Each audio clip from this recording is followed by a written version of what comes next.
राधे राधे। स्वागत है आप सबका मेरे चैनल मेरी आस्था में। आज मैं लेकर आई हूँ गीता प्रेस की पुस्तक नारी अंक से एक चरित्र जिसका नाम है सती रूपमती। इस चरित्र के लेखक हैं जयदयाल गोविंदका जी। तो हम प्रवेश करते हैं नारी अंक के इस चरित्र में जिसका शीर्षक है सती रूपमती। त्वमेव माता च पिता त्वमेव, त्वमेव बन्धुश्च सखा त्वमेव, त्वमेव विद्या द्रविणं त्वमेव, त्वमेव सर्वं मम देव देव। सती रूपमती।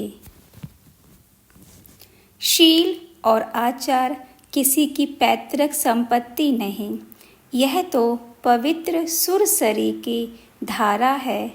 प्रत्येक को इसमें निमग्न होने का अधिकार है। जो इसमें स्नान करेगा पवित्र हो जाएगा, उसके पाप ताप धुल जाएंगे और वह लोक पूजित हो जाएगा।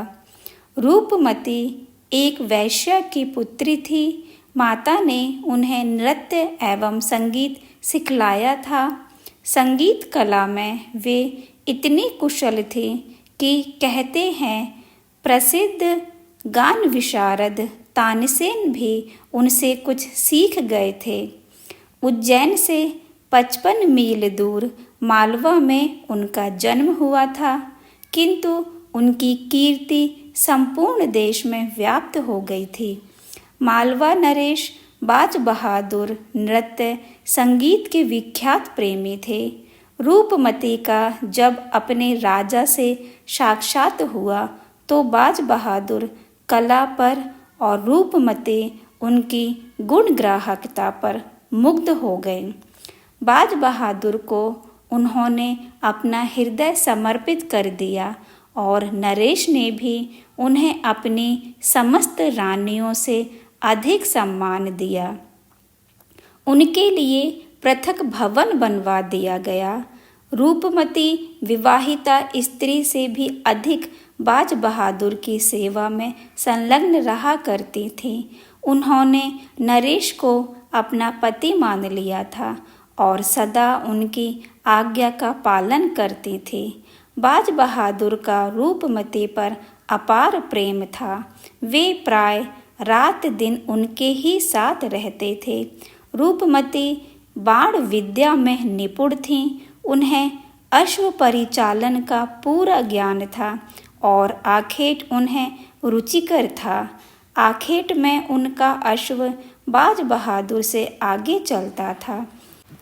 एक दिन रूपमती नरेश के साथ आखेट को वन में गई थी। साथ के सेवक पीछे छूट गए।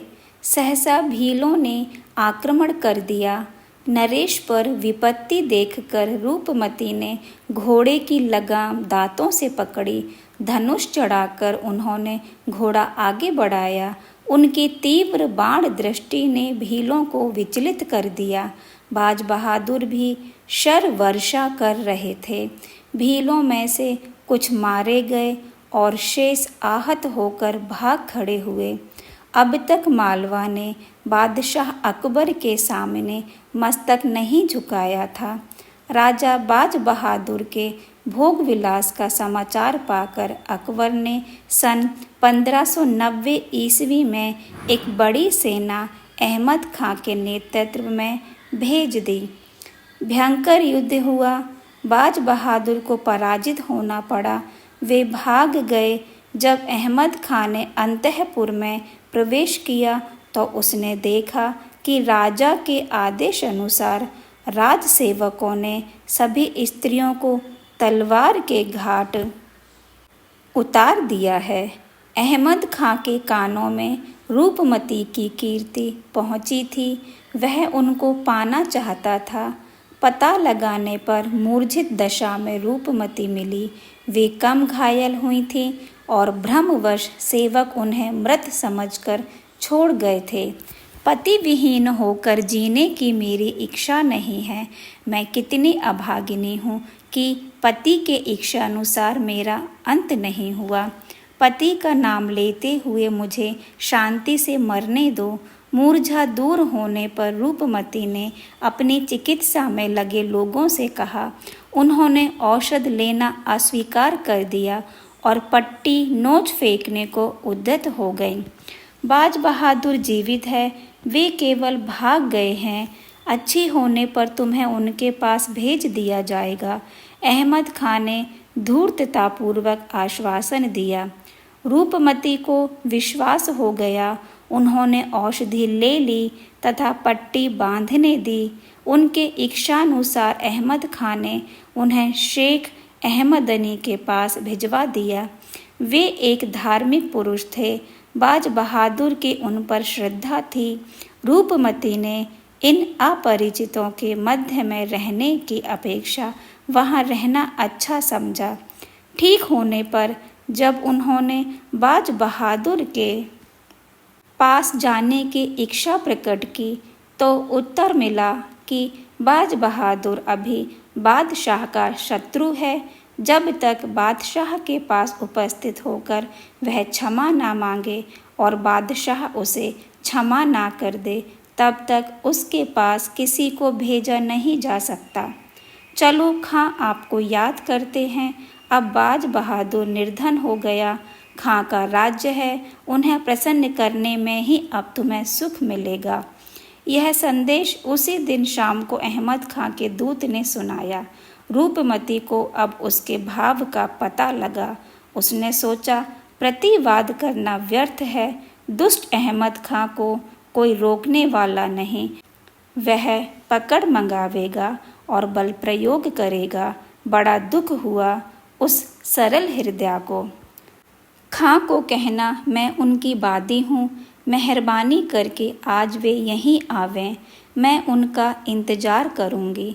दुख एवं रोष के भाव को दबाकर रूपमती ने हंसते मुख दूत को संदेश देकर विदा किया।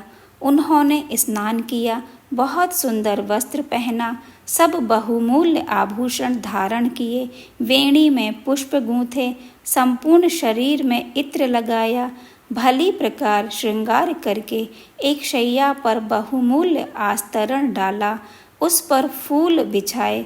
इस प्रकार पूरी तैयारी हो गई। हे परमेश्वर, मैं आत्महत्या नहीं कर रही हूँ।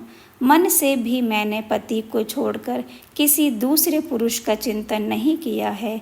मेरे शील की रक्षा का कोई और मार्ग रहा नहीं। मुझे क्षमा करो।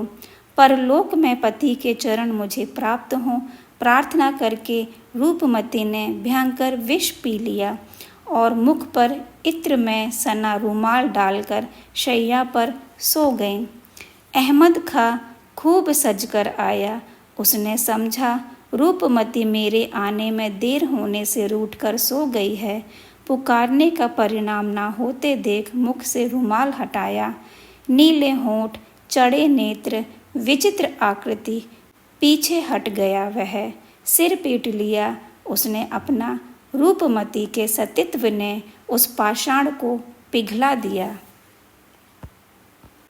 संगारपुर में एक तालाब के पास रूपमती की समाधि है। मालवा में रूपमती के निर्मित सरस पद अब तक प्रेम से गाए जाते हैं। रूपमती एवं बाज बहादुर के चित्र अनेकों मिलते हैं। उनके अमर प्रेम की अनेक गाथाएं प्रचलित हैं। रूपमती अच्छी कवि थी।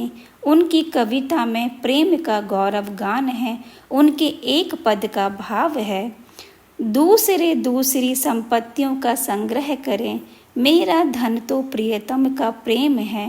प्रेम का धन मैं सबकी दृष्टि से बचाकर हृदय में रखती हूँ। इस धन में कभी कमी नहीं होती। मेरी संपत्ति दिन दूनी रात चौगुनी बढ़ती है।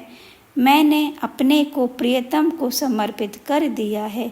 मेरा प्रेम धन अनंत है। श्री राधे राधे। ये है हमारा चरित्र सती रूपमती। आशा करती हूँ आपको ये चरित्र पसंद आया होगा। तो मिलती हूँ आपसे अगली वीडियो में। तब तक के लिए आप सबको मेरी राधे राधे।